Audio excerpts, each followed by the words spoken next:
actions was going to be. And now in retrospect, I see that it incited something that I never wanted to incite. And for that, I am sorry. But no, they've had almost a month and they haven't said that. They have doubled down and they said I did the right thing. And if I could go back, I would do it all over again. So that tells me that these people remain a present danger.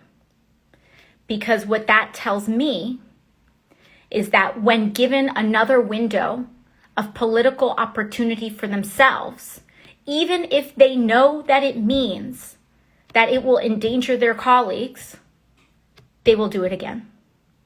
And that's the real reason why I think that Senator Josh Hawley needs to resign, why Senator Ted Cruz needs to resign, along with many others, because they will do it again.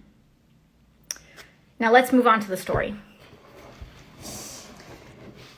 One of the things that I would like us to dispel is the idea that this insurrection and this attack happened suddenly, that we couldn't see it coming, and that it was like just this outburst and all of a sudden a bunch of people rushed the Capitol. I want to dispel with that notion very quickly, because everybody knew that something was going to happen. And again, I do not speak for any other. Let me actually rewind this. And I'll try to recenter. And again, as I said, thank you for your patience here. But what I'm about to tell you is my account, how I perceive things with my eyes, my ears, my nose, my mouth, my body. I cannot speak for what anyone else saw, etc., unless there was someone in the room with me. But here's what I will tell you. A week before, 1 week before, the week prior to the insurrection, I started to get text messages that I needed to be careful.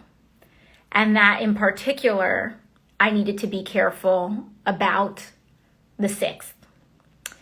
For the timeline for you to know, this Congress got sworn in that Sunday, and the insurrection happened, Sunday, then the insurrection happened Wednesday. So there was Sunday, Monday, Tuesday, Wednesday.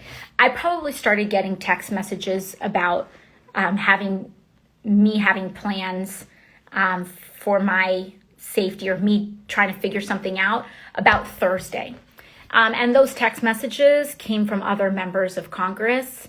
They were not threats, but they were other members saying that they knew, and that they were hearing even from Trump people and Republicans, that they knew in their life that there was violence expected on Wednesday. So that was what I was hearing that prior Thursday. So then that night, Thursday or Friday. So then that night, I immediately contacted my staff and I said, we need to figure out a security plan and we need to figure out what we're going to do. So we get sworn in that Sunday. The next day, that Monday, was one of the first legislative votes that we had in this new Congress. It was on something called a rules package. And so this is, you guys don't really, the content of it isn't super important, but basically what the rules does is that it sets down the rules that we all must abide by for the 117th Congress that we're now in. So it's a vote. Now, what happened was that this is normally a procedural vote. It's supposed to have, it's supposed to be like a pretty normally scheduled. But what happened was that Republicans objected to the fact that the rules were gender neutral, that it didn't have man or woman or he or she or whatever, but it was just talking about people The rules were gender neutral. And so Republicans in the House decided that they were going to make a big fight over this. So what this means is that they try to make things as procedurally difficult to pass as possible. So that meant that there was an unscheduled vote, or rather there was a vote that was kind of called quickly that day. It was like the second vote, like, we voted in the morning to start, and then there was another vote that was triggered. And so I had just kind of gotten back to where I was staying and grabbing a cup of coffee, really, when the second vote was called. Again, this is Monday. The attack happens Wednesday. And I remember rolling back up. I had to go right back up. And, due to COVID, I usually travel by train. Due to COVID, I now drive by car, and I travel by car. Not a combustion engine vehicle, but I travel by car between New York and DC.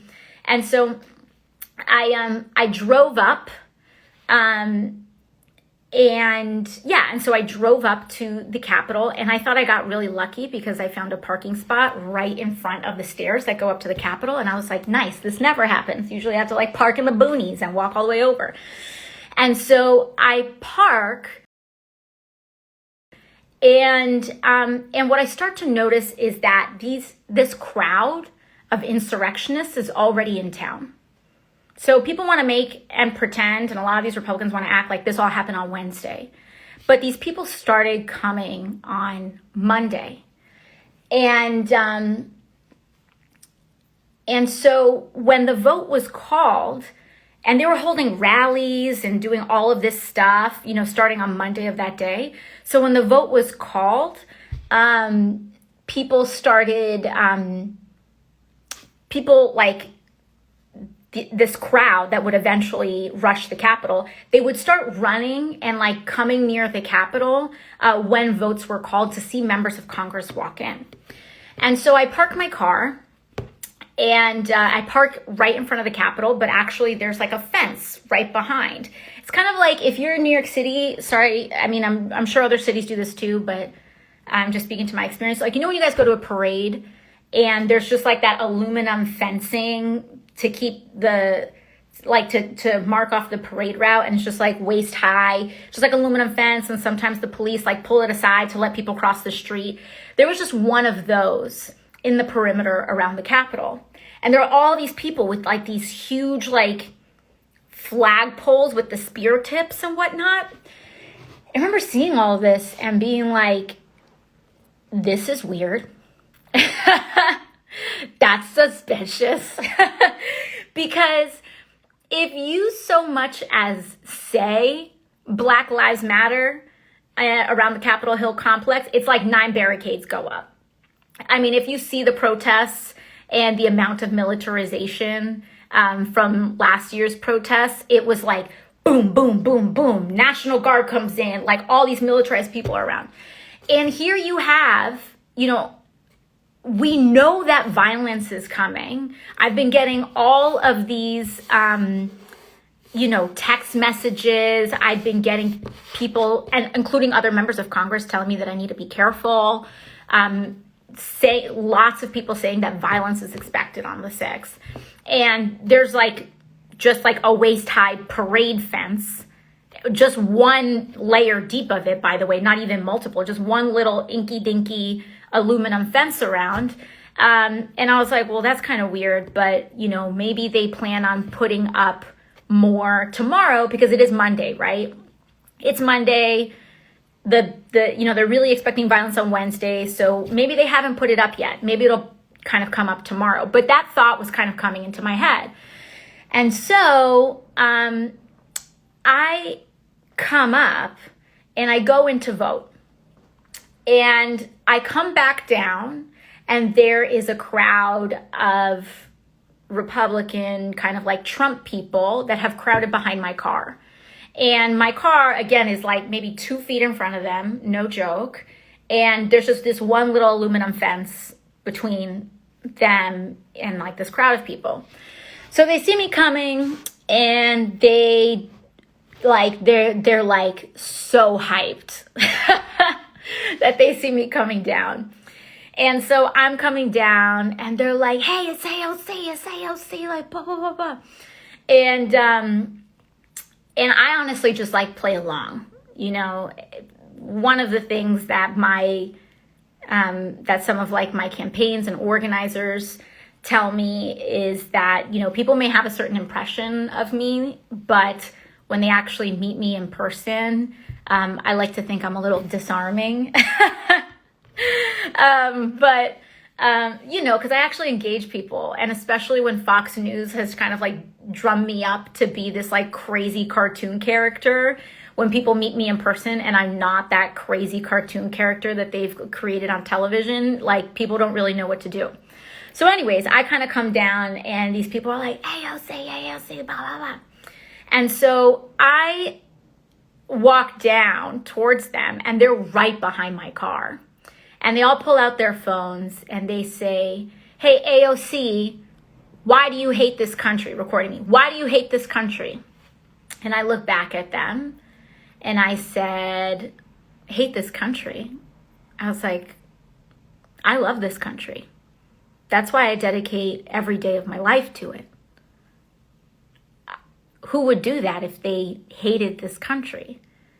And they just like, everyone in the crowd was just like,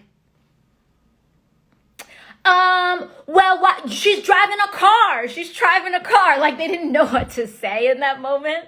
And so they were trying to make a thing about, you know, me, driving a car and being an environmentalist. And they're like, oh, she's driving a car, like blah, blah, blah. And then they see that I drive an electric car. So then that argument goes out. And then they're just like, oh, you just think you're fancy. You just think you're better, like blah, blah. Where does that come from? I don't know. But, you know, it's literal like schoolyard bully silliness. And so, you know, I got a kick out of it in that moment too. And I was like, and, you know, I just started like messing with them. I was just saying, I was just like, yeah, man, like whatever, like you do you, you know. But on the inside, I'm gonna tell you, my heart was beating really fast because there's a crowd of people with spear-like instruments, however people would, you know, classify that, mobbed right behind my car. And so my heart is beating pretty fast, but I'm still like in this back and forth and I'm trying to lighten the mood. And so they're just like, oh, you know, and then it's actually so dumb. These schoolyard bully chants. They're like, oh, well, I'm surprised she even knows how to drive a car, blah, blah, blah, you know. And so I just start going like, see you guys. Like I just start like blowing kisses at them, you know, whatever, just to create enough space for me to hit drive and get out of there. So that's what happened on Monday. So on Monday, we were already, as members of Congress, having heightened interactions with these people. And so anyone who tells you that we couldn't have seen this coming is lying to you. Anyone who's gone on the record and said that there was no indication of violence has lied. There were so many indications of this leading up to that moment. They were there on Monday. So I go back and I head back home that day until we finish our votes. And there is a grocery store on my block. And I remember going to the grocery store that night and seeing all these people in like these MAGA hats, and it felt like tense in the grocery store. And I guess this is just like, you know, whether you're from the Bronx or New York City or Queens or Brooklyn, wherever, whether you're from Chicago, whether you're just, I don't know, you also just have your wits about you in a rural area. You just can catch a vibe and you can kind of know a general sense of when things aren't right. And things started to feel not right when I was in that grocery store that Monday night. Fast forward Tuesday. Now we're on Tuesday.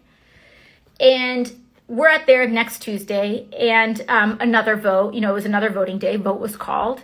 So I go down to go head to votes when I see another member on the way, and I offer them, they look like they were going to walk to the vote, and so I offered them a ride. So I offered them a ride to the Capitol, and there were even more people, unsurprisingly, even more people that were there in around the Capitol. And this time there's like even more rallies. They have like their mics, their speakers and everything set up. And it felt actively like volatile and dangerous. Like it had gotten to the point where I don't think a lot of people felt safe walking to votes, and it was already the kind of situation where we needed to drive or take a tunnel or something like that to the Capitol. That was on Tuesday. I drive, we take them to the vote, we come back, and then I realized on Tuesday, I was like, oh shoot, I left my keys. I left my keys to the apartment. And so I head back, and I head back to go pick up my keys. And the important thing to realize is that, the majority of people in the House and in Congress, they're all congregating around the time of the vote. But if you're going when there isn't a vote, active vote going on, like in the actual Capitol complex where that big dome is, it's pretty empty. And so I go in, I get my keys, and there were people watching. Like I had parked there, and there were already people watching me walk into the Capitol, to the point where it just like didn't feel safe. And so on Tuesday, I started taking my pin off. We have these congressional pins that identify members on the Capitol complex for security reasons.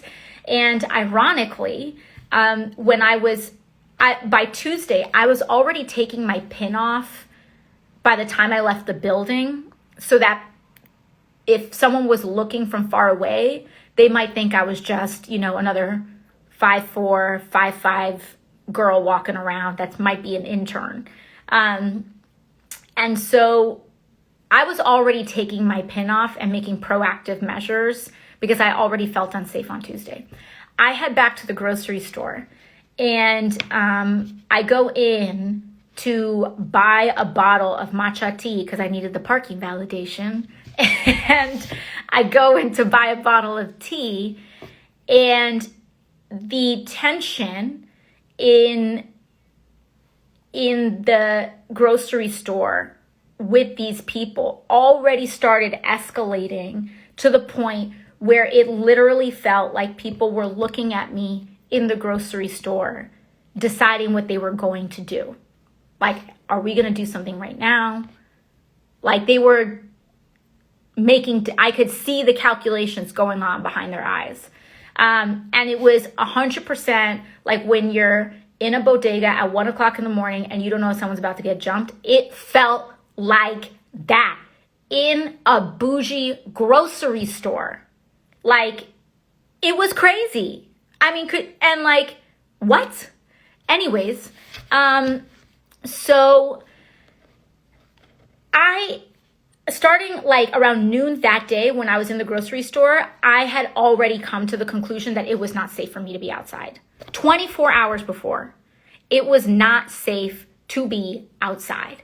And so I go back to my apartment and just stay in for the rest of the day, go back doing my work, conference calls, like whatever it is that I had to do. But the understanding was that if we needed something or anything like that, I was going to send my partner or send somebody else because it was no longer safe for me to be anywhere in public in Washington, D.C. 24 hours on that Tuesday. Now, there were a lot of people asking a lot of other members, and I see that there's some members here on the call. I see you, Jamal. I see you, Mondaire. They can co-sign, yo. They can co-sign some of the details of this situation. So basically, there were members asking, like, what's the security plan? Because the day of the Electoral College certification, everyone has told us, and we already feel and know that this situation is pretty volatile. And so essentially what Capitol Police told House Admin is, don't worry, all of the plans are taken care of, but we can't tell you the details because telling you the details may cause a leak, and we don't want people who are trying to plan harm to know the details of our security plan. This is what was told to members of Congress by Capitol Police leadership. This is like the leadership of Capitol Police and the Sergeant at Arms. And so that's what they told everyone. So they said, don't worry about it. We got it. All we need you to do is show up at 9 a.m. on Wednesday.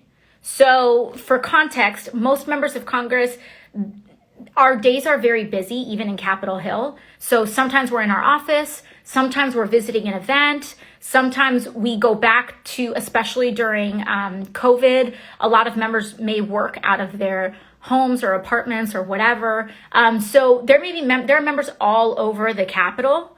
And so normally when a vote is called, every member is just like walking through, and they'll come to the Capitol from wherever they are in the city to vote and then leave. And so what Capitol Police told us and what Capitol Police leadership told us was, okay, now every member needs to be on the Capitol complex by 9 a.m. on the day of the Electoral College vote. And we said, okay. So that's what we made plans to do. Now, as you all know, Congresswoman Ayanna Pressley and I are quite close. And so we carpooled together. And we carpooled together to the Capitol complex, and we drove in to head over and then go to our offices. And so I get to my office, I don't know, 9:30. We were running a little behind, whatever. So we head there, like around 9:30 or so. And we head there, and I'm in my office like multiple hours before we really need to be in my office. Because, that's just what Capitol Police leadership told us to do. So we show up, and also because this is a pretty important vote, just so that you all know, my entire office has been teleworking due to COVID. I don't make them come in physically. Everyone has been on work from home, except when there's a really big vote like this, we'll have one person come in, one of my staffers come in and escort me and attend me through the vote, right? So I had my legislative director come in, and he was attending me for the vote. And so it was just he and I in my office. My office is relatively new because I had to move offices between terms. They're doing construction. It's a long story. Point is, I'm in a brand new office. There's boxes and stuff everywhere. And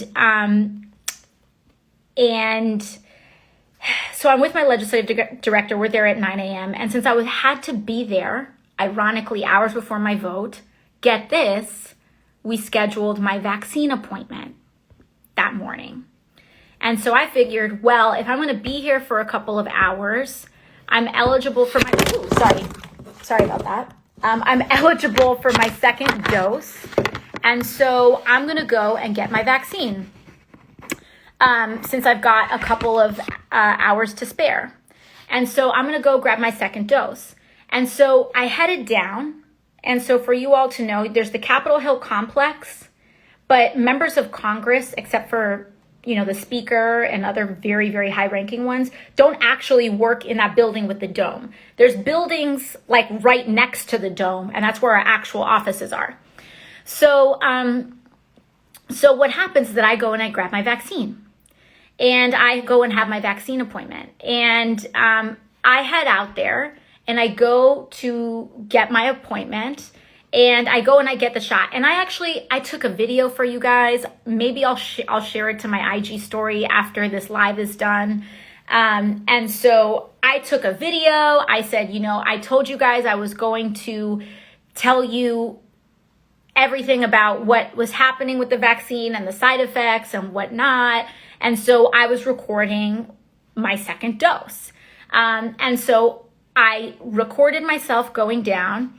I go there, I take the shot. Now, some timestamps for you all. This is probably happening around noon. And the clashes started happening around 1:20 p.m. So now we're on like this TikTok, okay? So the clashes would have started happening that day around 1:20 p.m. Or so. And around 12 p.m., I'm walking to the site where the house physician is administering vaccines.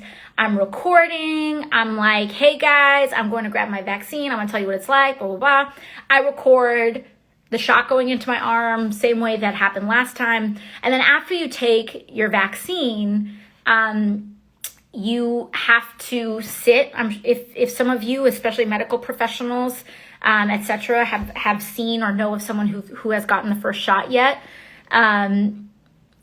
you have to sit for about 15 minutes, right? And so I go in, I check in, I get my shot.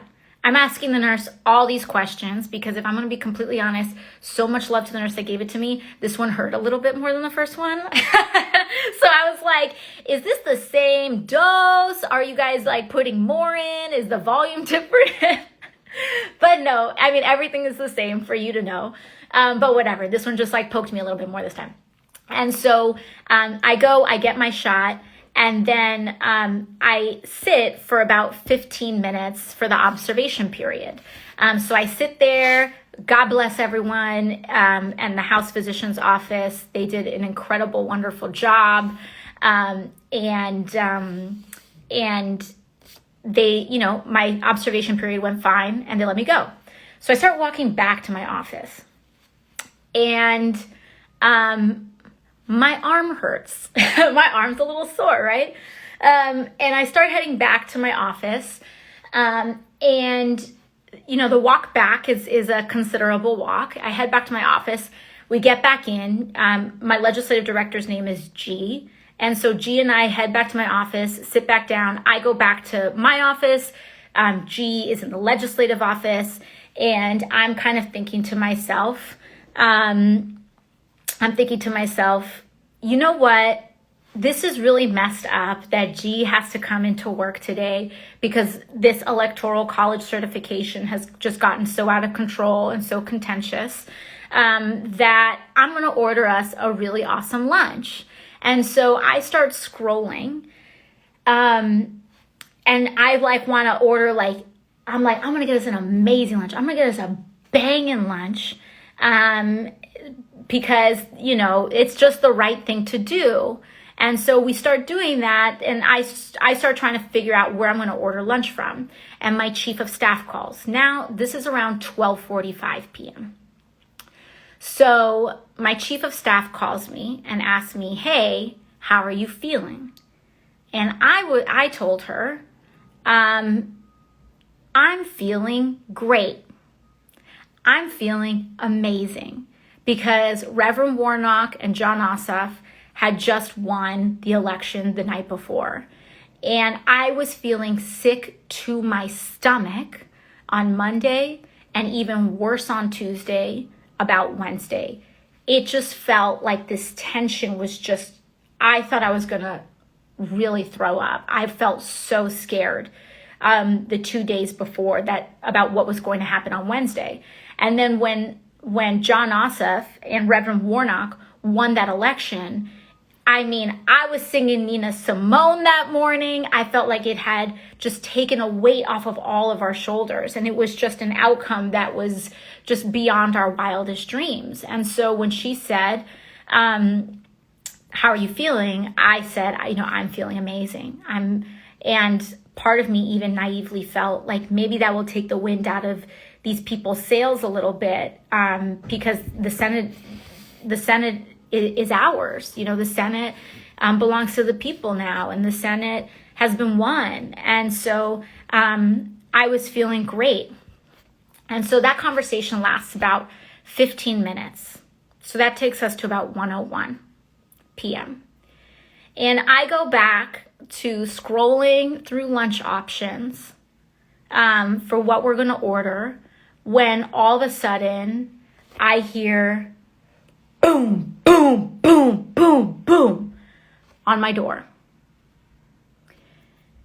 And then I hear these huge, violent bangs on my door, and then every door going into my office. Just bang, bang. Oh, shoot. See, look, I'm banging over again. Bang, bang, bang, bang. Like someone was trying to break the door down. And there was no voices.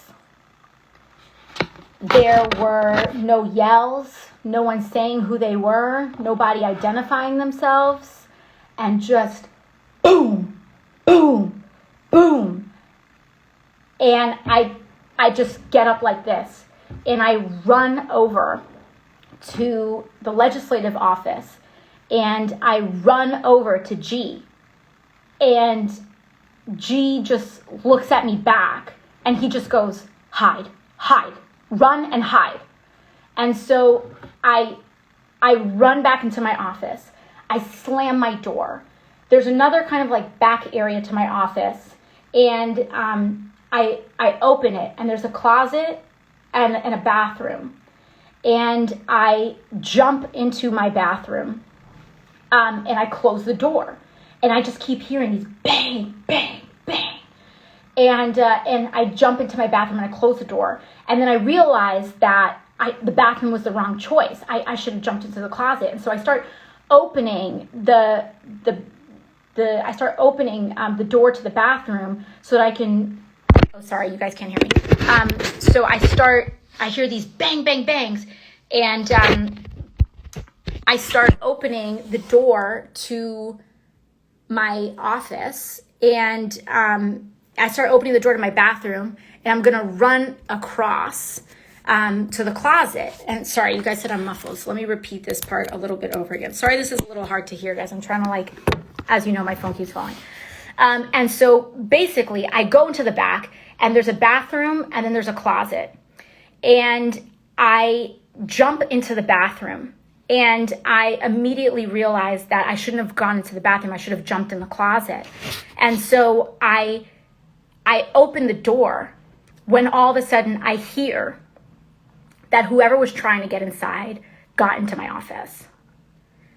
And then I realized that it's too late. That it's too late for me to get into the closet. And so I try to I go back in, and I hide back in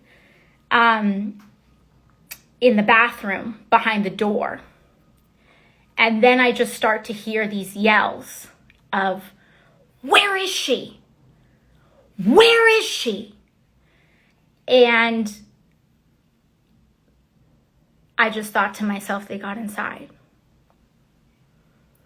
And so I hide behind my door like this, like I'm here, and the bathroom door starts going like this, like the bathroom door is behind me, or rather in front of me, and I'm like this, and the door hinges right here, and I just hear, where is she? Where is she?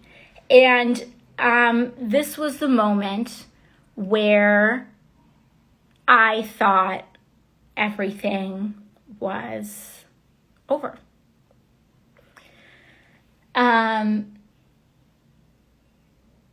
And the weird thing about moments like these is that you lose all sense of time.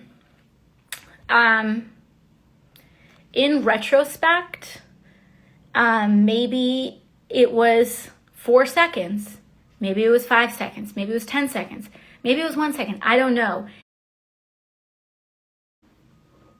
My brain was able to have so many thoughts in that moment, between these screams and these yells of, where is she? Where is she?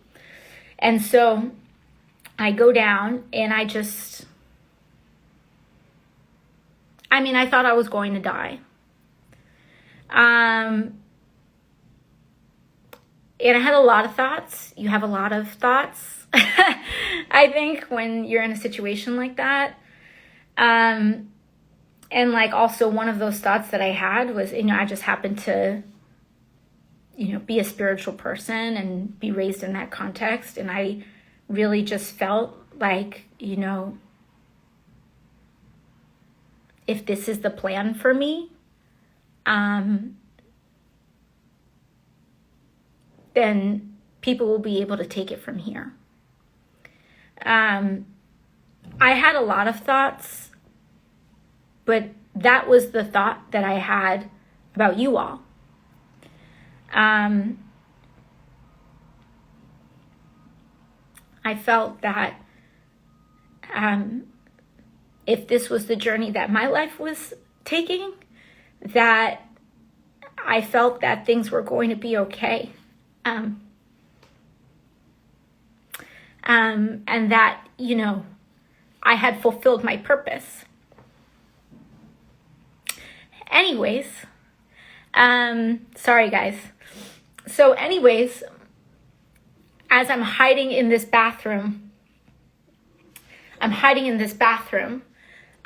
hearing these yells of these men, or just just one man going, where is she? Where is she? I start to look through the door hinge to see if I can see anything. And there's like a door here and there's like another door here. So I'm like trying to look through two door hinges. And so I look through this door hinge and I see this white man in a black beanie just like open the door of my personal office and come inside the personal office and yell again, where is she? And I have never been quieter in my entire life. I was just, I don't even know if I held my breath, but I was just, here behind there, and I just start sliding down. And then all of a sudden I hear my staffer G yell out. And he's like, hey, it's okay. Come out. So I'm like,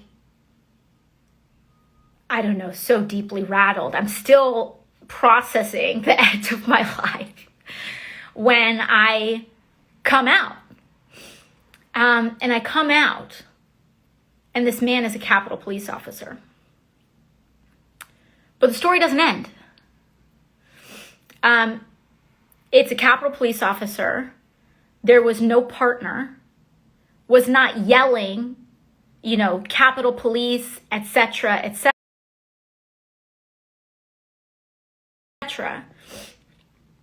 But then it didn't feel right. Because he was looking at me with a tremendous amount of anger and hostility. And things weren't adding up. Like, there was no partner there. And no one was yelling. He wasn't yelling like, this is Capitol Police, this is Capitol Police. And he was looking at me in all of this anger and hostility. And at first, in my brain and in my mind, I'm thinking, okay, I just came from this super intense experience just now. Maybe I'm reading into this, right? Like maybe I'm projecting, like something onto him that like maybe I'm just seeing anger, but maybe he's not trying to be angry. But I talked to G, my legislative director, after the fact, and he said, no, I didn't know if he was there to help us or hurt us either. And G was actually like, this man came with so much hostility that G was sizing him up and didn't know if he was going to have to fight him. Like that is how like aggressive the situation was in that moment. And we couldn't even tell, we couldn't read if like this was a good situation or a bad situation. It was so like, like so many other communities in this country, like just that presence doesn't necessarily give you a clear signal if you're safe or not. And so the situation did not feel okay. And then he just looks at me and yells at me, and he just go down and then go to this other building. I'm not gonna like name the specific building, but he basically says, go down and go to this building. But he just says the name of the building, doesn't say anything else. But we're so rattled in that moment. And the situation felt so volatile with this officer that I run over, I grab my bag, and we just start running over to that building. Now, mind you, we weren't escorted. He didn't like come with us or follow us, or anything like that. So G and I just start running to this other building. We run down and we run to this other building.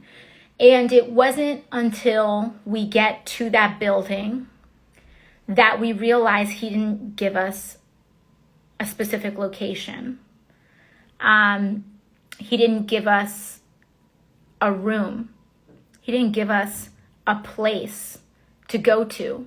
He just gave us, he said, go down. He told us to go to a certain level of a certain building. And that level of that building was street level. And so we can hear, because the buildings were not secure yet, and this is around the time when the Capitol was being stormed, that we can like hear all of these rioters behind the glass of the doors, and we have no specific location to go to. We're in the hallway. We're in like the Dunkin' Donuts of the basement, and we don't have any secure place to go. And so we're in just an open hallway, and we hear the yells of these people trying to break into the building that we're in. And I'm just like, I don't know where to go. And so I think, and there are 2 members of Congress that I know in that building. And I was like, let's go there. And so it literally felt like just, I don't know, it almost felt like a zombie movie or something. And so I thought one of the members in my head, I'm just like, I think they're on the 5th floor. So I run to the 5th floor and we start going around, and this is when we start losing precious time. We start hearing the yells. We go up to the 5th floor. We start hearing the yells of these people. And then we hear like other Capitol Police trying to protect the building, barking back at these people. And it just feels like it's just a matter of seconds when these doors are going to break through and they're going to get in. And so it's the 5th floor, and we run around, and I'm not finding this member's office. And we circle, and we go all the way around. And I'm like, shoot, she's not here. And so I literally go on Google, and I'm like Googling on public information what floor they're on. And so we start realizing, oh, they're on the 5th floor. They're on the 1st floor. The 5th floor is where the Progressive Caucus meets. So that's why I have that muscle memory, at least where we met pre-COVID. And anyway, so we start running down this spiral staircase to the first floor. And we get to the first floor and we hear the yells getting louder and louder, like, rah, rah, rah, rah, rah, you know, just like I hear like the hinges cracking, you know, it just feels like you can hear all of this yelling and screaming. And as we're going down this spiral staircase closer to the street level, like the yells only get louder and louder and louder that you hear. And so we run to this member's office and I start knocking on the door. I start banging on it. And like at this point, no one is in any of the hallways and we're completely alone. And so I start banging on this door and I said, it's okay, it's me, let me in. And they may not have heard me or something like that. I call them, and you know, all of this is, I don't know, maybe happening in 30 seconds, 60 seconds. It's really hard to kind of attest to the passage of time, but it happened so fast and I just like couldn't get through immediately. So I realized that I had actually passed by Katie Porter's office. And all of this stuff was happening so quickly that I saw Katie Porter like going into her office, just like holding a cup of coffee because all of these developments were happening so rapidly that I think some people were at different awareness levels and at different like urgency levels than others. And so, so I start running back and I remember that I had seen Katie getting, Representative Porter. I got to put respect on everybody's names. So I saw Representative Porter walking into her office. And so I run back, and I knock on the door and I'm just like, bang, bang, bang, bang, bang. And she opens and I'm like, hey, Katie, can I shelter with you right now? And Katie's like, yeah, of course. Come on in. Like, yeah, come on. And so we go into her office.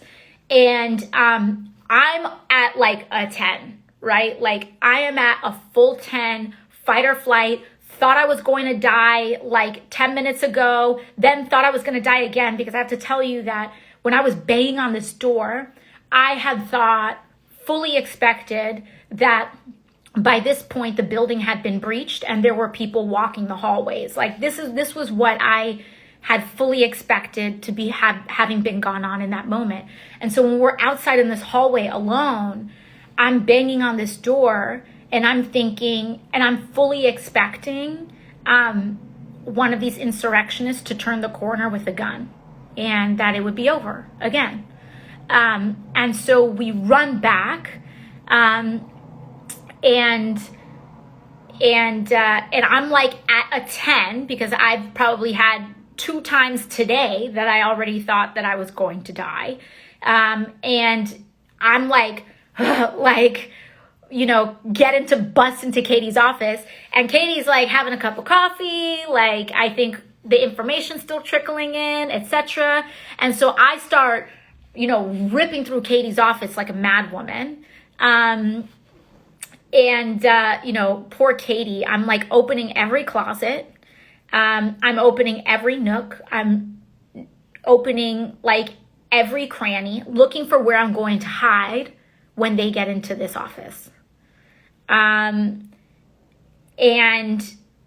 I tell Katie, I say, because there's a gym in the House office building, and I turned to Katie and I said, have any of your staffers left any workout clothes or anything under their desks?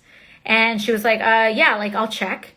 And so, and she starts like looking through, and she finds this, this bag, and, in just perfect fashion, like she's super collected, and I'm just like, we need this, we need that. And she's like, bam, bam. And, we're working together. And so I pull, like she pulls this like bag of workout clothes from one of her staffers, and it has like sneakers in it. And so I pull the sneakers, and this whole time I'm still in high heels, right? And so I'm like, going around looking through all this stuff. They find some snacks, things like that. And G and some of the other staffers are pushing like the couches up against the door. And, I had this thought then, and so many have made this point since, but it's like all of these drills that people had on school shootings. It was like, okay, we're going to push the furniture up against the door. We're going to barricade us in, etc. And so G is like pushing the furniture up. I'm looking for clothes to change into. And the reason why I'm feeling like we need clothes to change into is because if I need to jump out a window or if I need to run, I need to blend in with the crowd as much as possible. And if I'm in high heels, if I'm in my congressional, if I'm in like workwear and my dress, I'd be easily recognized in a crowd. And so I'm like going through all of these things.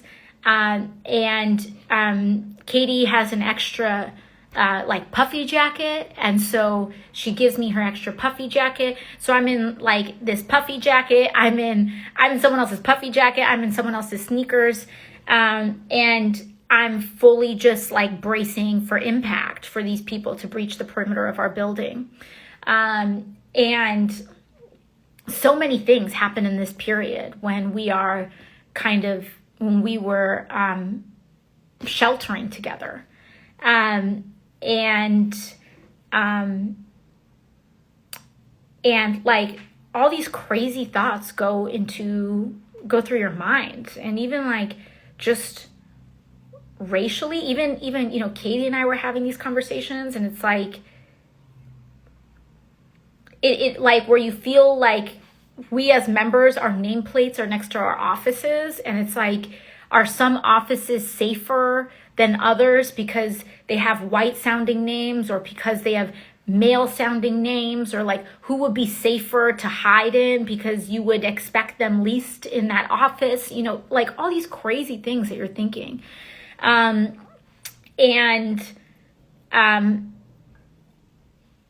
it's like, this is what it's come to. And so we were sheltering in there for a long time, making all these contingency plans. And we turned off all the lights because I was afraid that, it's January in Washington, D.C. The sun sets mad early. It's like 3:45 and the sun is already setting. And so I'm like, we got to turn off all the lights, because if they see the offices with the lights on, like who knows if they target that. At this point, we start getting intelligence that bombs have been found.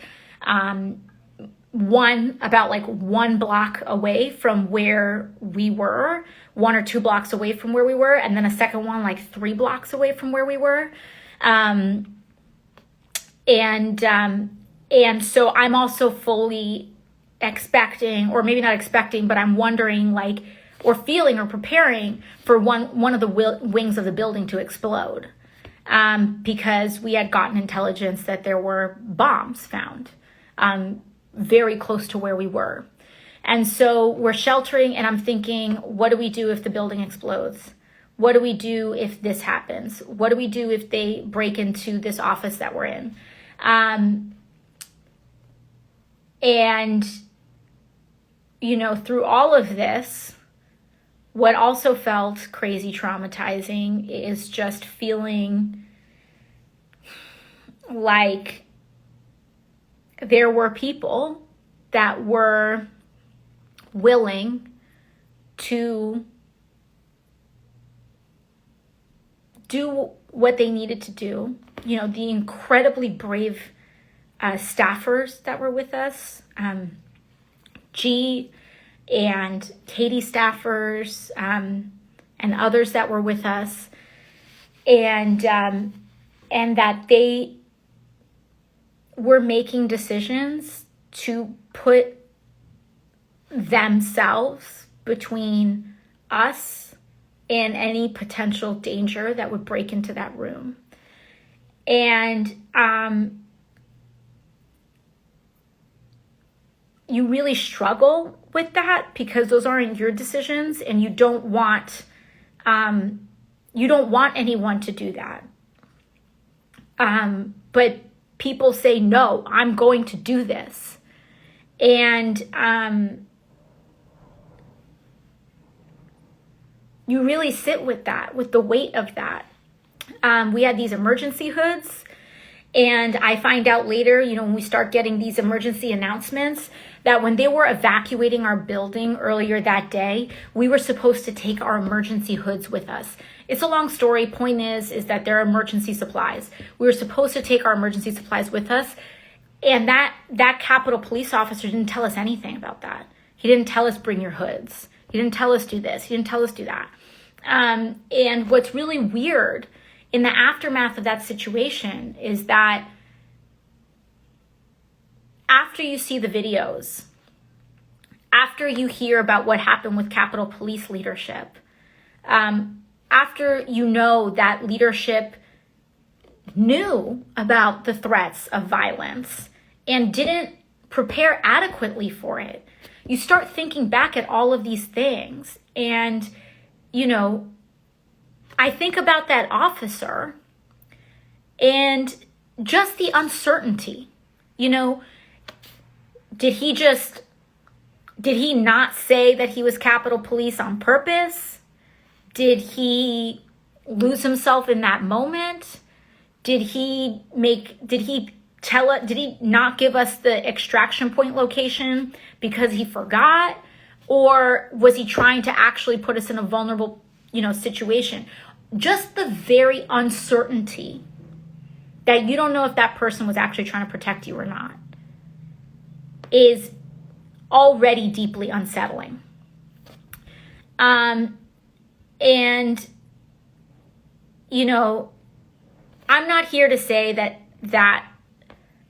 I'm not here to pass judgment on any one individual or on any one officer or this, that, and the other, and a lot of Republicans mischaracterize my position, and Fox News amplifies a lot of these lies, which in turn leads to a lot of violent threats. And I could do a whole other IG live on other times that I thought I was going to die. And I tend to deal with things as well with humor and dark humor. And it was one of the things I was telling my staff that day was well, at least this isn't the first time I thought I was going to die in my first term. But it's that lack of trust that creates so much volatility and fear. And so it's I look back on this memory and I remember trying to excavate every shred of evidence to be it was just a tough situation. But you just don't know. You just don't know. And so,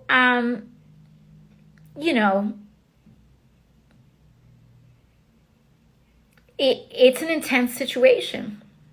So anyways, there's a lot more details in this time that I was barricaded with Katie Porter. But I don't want to belabor it. And I also don't know which of these details quite yet are okay to share and which aren't. But the point of the situation was that we felt completely unsafe. And eventually we did find the extraction point.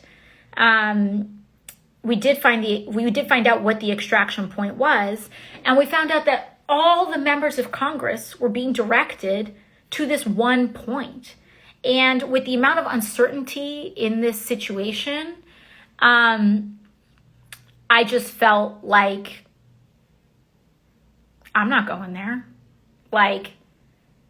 There were members who were live tweeting the location of the speaker that were probably going to be in that extraction point. There was still uncertainty about whether there were still bombs throughout the city. It just legitimately did not feel safe. And so, at first I was like, there's no way that I'm going there. And so we stayed in that room. And, the other fear in the situation too is, where was the National Guard? And at the time, now we know more stories about this, but at the time, National Guard wasn't called. And I was starting to get just this feeling in my gut that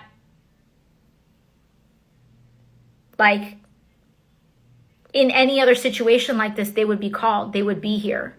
and they're not coming. And we didn't know if they were being held off or what, but in the event that the National Guard didn't come, it was just a matter of time before the building got breached. And the sun was setting, and in that darkness, things could even get more violent.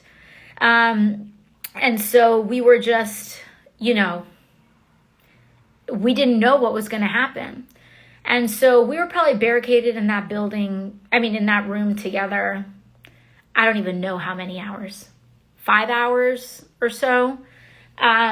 When finally we were able to get out, and we decided that while we weren't going to stay at the extraction point, we would kind of check in to let them know that, where our physical whereabouts were. But also, this is why I wasn't tweeting that day. Because first of all, a lot of people were saying, I'm okay and I'm safe, but I wasn't safe. I didn't feel safe. And I wasn't going to lie. And I didn't feel like I was okay or, secure in any way at any point that day. But I did say I'm okay because I was okay for that moment and in that moment. And I felt a little more okay then, but it was just not, the whole situation was not okay. And we didn't know what was going to happen. So then after a little while, we kind of find out that the plan is that we're going to move forward and certify the Electoral College results. And, it was a decision that I support. I think it was a right decision.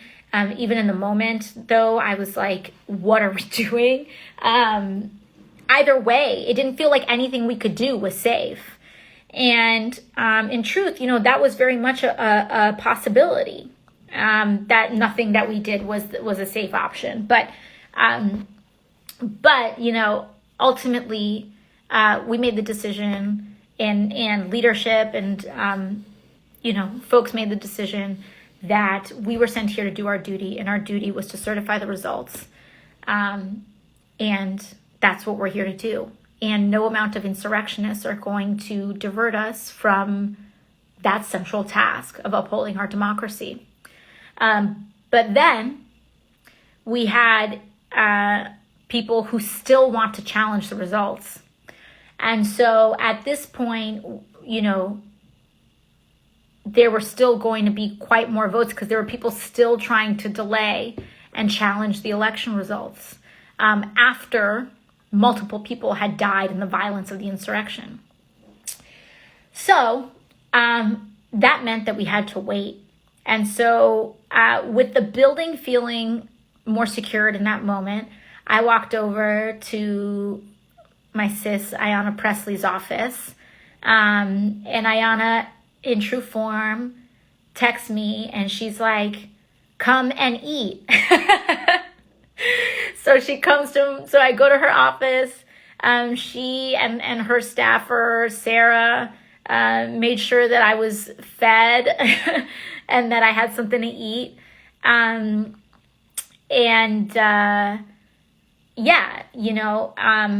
We were there, and I stayed in Ayanna's office, and Katie was there, and I told Ayanna what had happened to me in my office.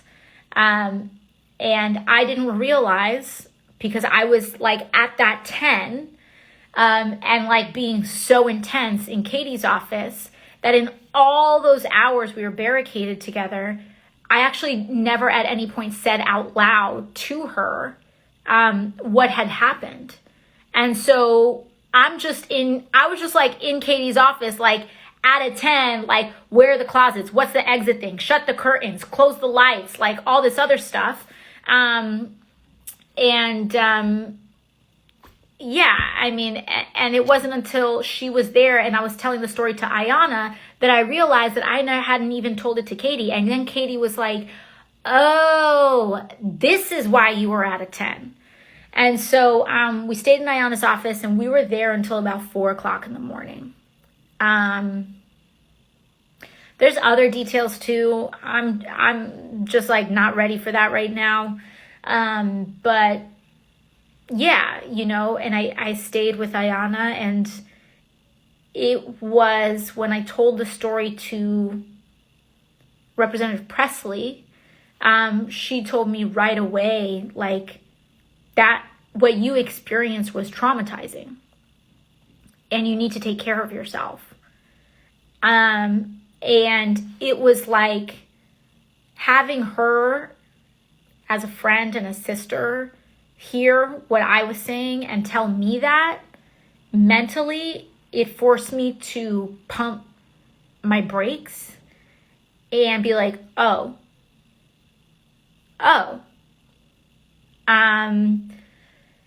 So, I think it was so important. And I think for so many people out there, if you have experienced any sort of trauma, like just the fact of like recognizing that and admitting it is already a huge step. Especially in a world where people are constantly trying to tell you that you didn't experience what you experienced, or that you're lying, or that, those are additional traumas on top of what you've already experienced, right? If you are a survivor of abuse, of neglect, of verbal abuse, of sexual assault, etc. There's the trauma of going through what you went through. And then there's the trauma afterwards of people not believing you, or trying to publicly humiliate you, or trying to embarrass you. And that also gets internalized too, because a lot of times you don't want to believe it either. You don't want to think that happened to you. You don't want to think that X person hurt you. You don't want to admit that you were a person who has been abused, assaulted, etc. Because you don't want to be like a victim, right? And so there's the doubt that the world puts on you, that bad actors puts on you, that perpetrators put on you, that abuse puts on you. And then there's the doubt that you put on yourself. And so the moment a person actually admits, like, no, this thing happened to me, and they're willing to say that to themselves, I think is also a really important first step. And, I look back on that, and she really helped my healing. Because right in the moment, if you're able to do that, you're not extending that time period where you're like reacting in a weird way. You don't know why. You think you can just move on. It wasn't a big deal, and even in the aftermath of this whole situation, I have had to check my own thoughts. Part of me is like, maybe I shouldn't share this because it's not a big, maybe it's not that it's not a big deal, but like it's not important to the central story of the insurrection, or that like people are gonna say that, oh, she's just trying to make it about her, and all of those normal nagging thoughts. And like I said, like all of your traumas can kind of intersect and interact. And so, I think that being able to recognize that early, and in the aftermath of the attack, Congress had counselors come in and advise members, especially those who had kind of survived those like initial, like some of those direct encounters on the House floor. And, one of the things that I had heard and that I had remembered people talk about with trauma is that, like, tell your story. Like, it's an actual cognitively important thing to do, is to tell the story of what happened to you.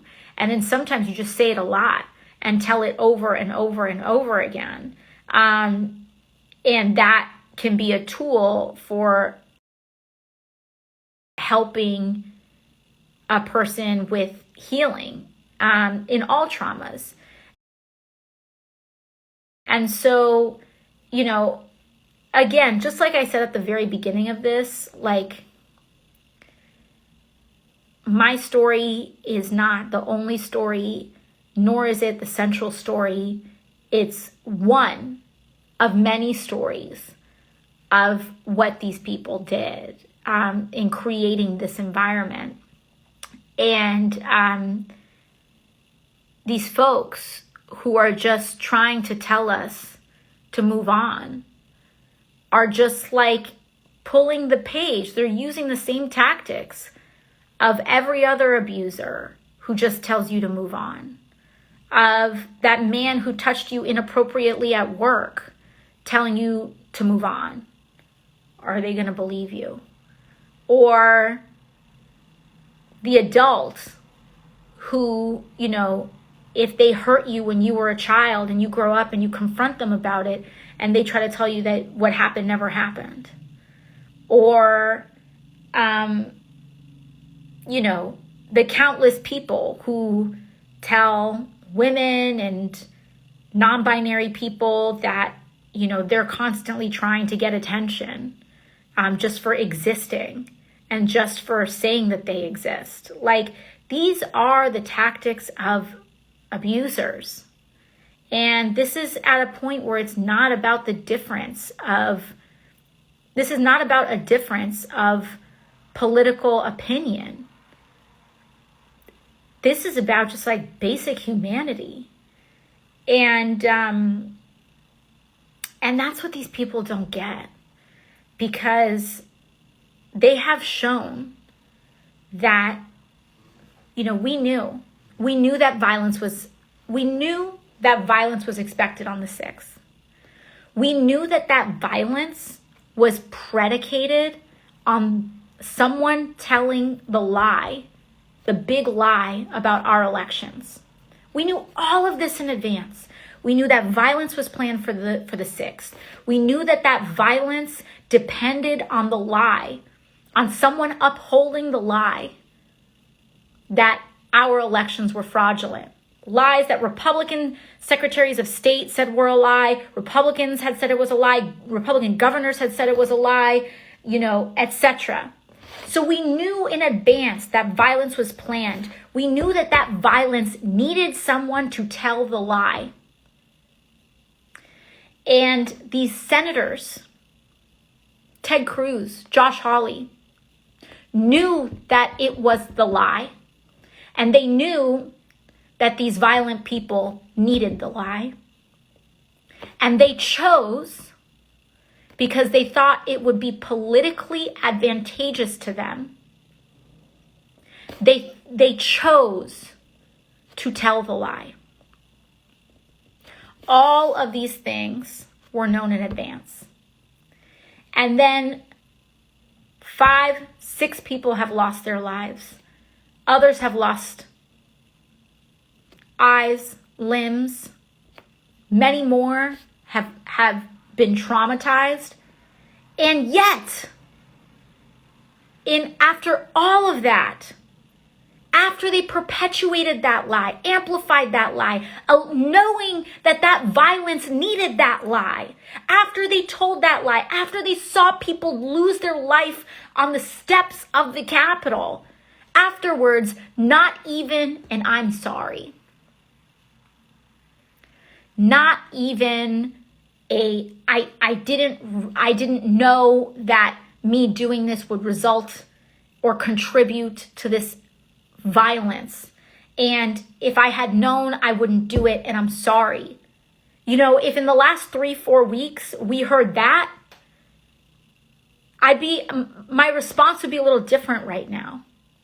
But no, the response in the last 3-4 weeks is, we did the right thing. I would do it again. I would do it again. I don't regret it at all. And so if that is your stance for these insurrectionists and these people who incited the violence, if that's their stance, then that means they continue to be a danger to their colleagues. Because what they are saying is, given those same conditions, I will choose to endanger my colleagues again for political gain. That's what they're saying. Without acknowledging anything that they have done, any of the harm that they've created. And that's why we need accountability. We need accountability. Because the accountability is not about revenge. It's not about getting back at people. It's not about any of that. It's about creating safety. And we are not safe with people who hold positions of power, who are willing to endanger the lives of others if they think it will score them a political point. Because they want to, run for president 4 years from now? Who cares? Who cares? Like, what is the craven extent of your personal political ambition that you want to be president so bad that you're going to allow people and your own colleagues' lives to be in danger?